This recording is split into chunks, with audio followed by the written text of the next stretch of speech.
North Carolina's Outer Banks, 175 miles of barrier islands and beaches, now front lines of the climate crisis.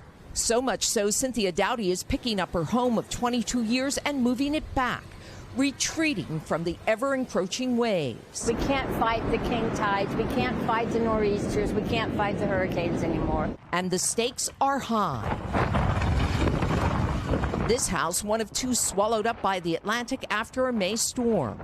Dr. Reed Corbett of the Coastal Studies Institute says sea levels here are rising at record rates, fueled in part by climate change.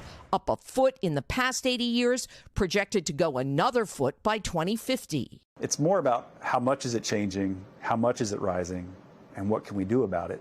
A decade ago, you were not allowed to use the term sea level rise in your climate predictions. The state was in a very different place a decade ago. Reality, Corbett says, has changed that. It isn't something about what is it going to be. It is happening today. In Dare County, manager Bobby Outen says close to a dozen homes are now uninhabitable. Is 10 or 12 an unusual number?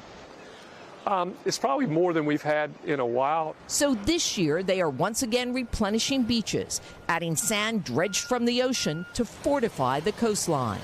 But projects like these cost tens of millions of dollars. And how long do they last? Not nearly as long as you might think. It is buying time, but it's not a solution. Adding 5 to 7 years, Corbett says, before it has to be done again.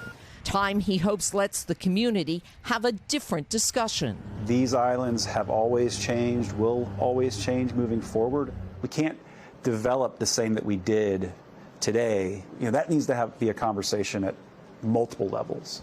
So people can live and play where change is constant. Anne Thompson, NBC News, the Outer Banks. Thanks for watching our YouTube channel. Follow today's top stories and breaking news by downloading the NBC News app.